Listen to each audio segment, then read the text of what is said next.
Parce que, parfois ici, lorsque vous voulez faire l'amour à 8 heures, alors que vous avez émission à 10 heures, ce n'est pas possible. Vous vous posez des questions. Si je fais l'amour maintenant à 8 heures, vraiment l'amour, à moins de faire l'amour réservé, c'est-à-dire vous n'allez pas jusqu'au terme du plaisir. Et là, ça sert à quoi? Non, vous pouvez donner du plaisir à l'autre sans vous... Il faut toujours faire un travail avec suite et avec finition. Alors, si vous faites donc l'amour avec finition, à 8h, 8h20... La dénonciation qui restera ce fait de société qui vous énerve à notre niveau, nous avons le courage de le poser sur la table des débats. Pierre Bleriot-Niémec, la dénonciation du jour. Parfait. Ici, la dénonciation de ce jour est un fait de société. Le monsieur qui est venu me voir me raconte l'histoire qui suit. Il a été camarade de classe de lycée d'un autre monsieur. Ils se sont séparés au lycée parce que le deuxième n'a pas continué au-delà du lycée. Le premier donc qui se plaint, qui est venu me voir, a continué ses études et au jour où nous en sommes, il est douanier. Peut-être que nous aurions pu cacher cela. Il travaille donc à la douane et il a rencontré il y a quelque temps son ancien camarade et ami. Sauf que son ancien camarade et ami est dans la dèche, comme on dit vulgairement chez nous. Il souffre, il ne joint pas les deux bouts. Il s'est proposé de l'aider en lui faisant faire des formations. Entre-temps, lui, il travaille à Douala, mais il vient les week-ends à Yaoundé. Il a donc logé son ami dans son domicile de Yaoundé, mais une dépendance.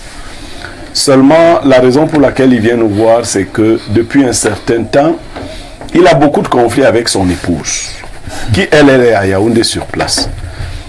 Il avait déjà constaté que son ami ne fréquentait pas beaucoup le grand domicile quand lui il était là. Il lui faisait la remarque, tu viens pas à la maison. Il avait une dépendance et son ami ne lui disait pas grand chose là-dessus. Sauf que dernièrement, son épouse est enceinte et quand il essaie de faire des calculs, par rapport à la grossesse de son épouse, il ne se sent pas responsable, auteur de cette grossesse. Il a donc poussé les menaces plus loin et son épouse lui a avoué que c'est son ami qui l'héberge qui l'a enceinte. Incroyable. Bon, sur ces entrefaites, il a été victime d'une attaque carrément. Il est dépassé par les événements. Son ami est parti de lui-même de la maison. Quand il a su que l'information était parvenue au niveau de son autre ami, il est parti de la maison. Mais le monsieur se pose beaucoup de questions. Il paraît que c'était déjà un couple qui s'était noué dans le camp. Et lui, il est aux abois. Qu'est-ce qu'il va faire? Parce que par ailleurs, il a 3 autres enfants avant la grossesse en question. Et il faut préciser que la grossesse est de 4 mois au jour où on vous parle. Donc il est venu demander sagesse. Et l'ami en question avait déjà mis combien de temps dans ce dossier? Près d'un an. Près d'un an. Ouais. Et la grossesse a 4 mois. La femme est passée aux aveux complets. Aux aveux complets. D'accord. L'ami qui est venu rester là, il ne travaille pas? Non, il aidait. Son ami l'aidait, il n'avait rien. Ça nous rappelle la chanson de regretter Ntumba Minka. Hein? L'homme est mauvais. Tu lui donnes à manger, c'est lui qui vient prendre ta femme.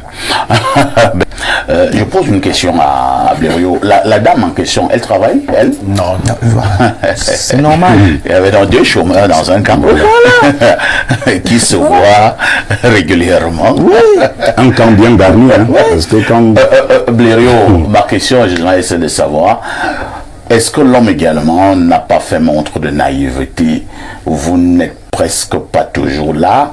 Vous prenez, je le dis comme ça, un inconnu sous prétexte que c'est un ami et vous le laissez chez vous avec votre femme. Est-ce que c'est la naïveté ou alors le monsieur lui croit encore aux valeurs de l'amitié? Non, il croit aux valeurs de l'amitié, mais en même temps, il est naïf. Joseph Zamboa décrit en ces termes, mais il a décrit vraiment la situation. Vous savez, il y a ce qu'on appelle les motifs ontologiques. Si vous laissez 2 personnes dans cette situation-là, il y a des effusions qui vont se passer. Il sera question peut-être de résister ou de rejeter. Même si c'est des personnes qui se connaissent. À moins qu'elles aient des liens de parenté qui assurent peut-être l'inhibition au niveau de l'inceste. C'est-à-dire l'idée que non, c'est mon frère, c'est ma sœur, peut-être. Encore que quand ce n'est même pas des parentés très évoluées, on dépasse même cette forme de censure inhibitrice. On va au-delà de ça. Donc, il a été naïf.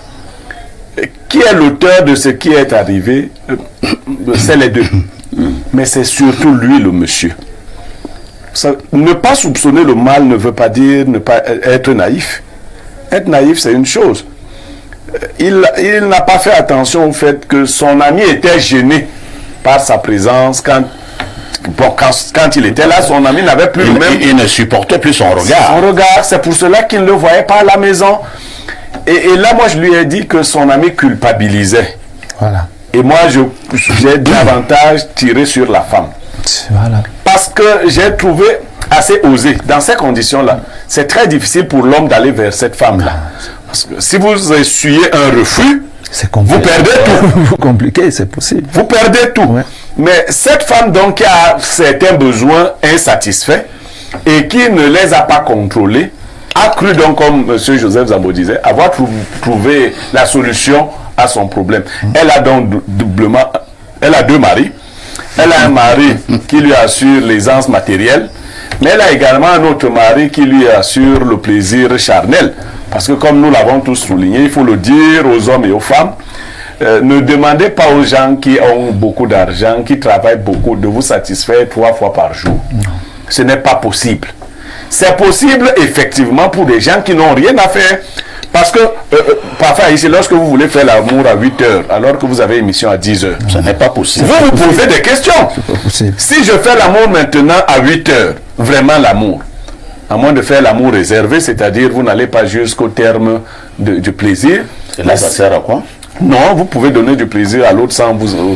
Il faut toujours faire un travail avec suite et avec finition. Alors, si vous faites donc l'amour avec finition, à 8h, 8h20, il est possible que sur le plateau, vous vous mettiez à dandiner. Non, celui qui a toute sa journée devant lui, certainement, il était bien servi au niveau des plats de nourriture pour recharger les batteries.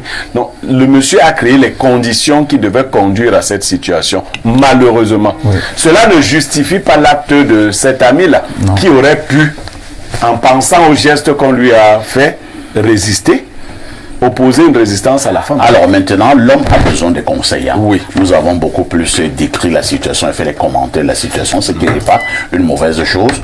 Mais pour cet homme qui est touché dans son âme, pour cet homme qui a été blessé, que faut-il faire? Parfois ici, il n'y a pas souvent de solution miracle en matière de cœur. Il y a 2 voies qui se présentent à lui, mais il faut que son cœur soit capable de supporter l'une ou l'autre. Pardonner. C'est l'une des voies. L'enfant va naître. Qu'est-ce qu'on en fait? On le reconnaît parce que les enfants issus du mariage sont réputés des œuvres du mari. Vraiment, c'est une mauvaise loi. Ça, c'est la première voie qui se présente à lui. C'est-à-dire que s'il pardonne, il doit être capable de vivre et avec sa femme et avec le nouvel enfant qui va naître. De l'autre côté, se séparer de sa femme, la faire partir, et rester avec les enfants qui sont issus de ses propres œuvres. Ça, c'est une autre problématique. Les 2 voies se présentent à lui, il les connaît toutes les 2. Il va juger au niveau de ses émotions, au niveau de son éducation et de ses convictions, laquelle des 2 voies il va emprunter. Parce que lui dire de prendre une, c'est se mettre à sa place. Très bien.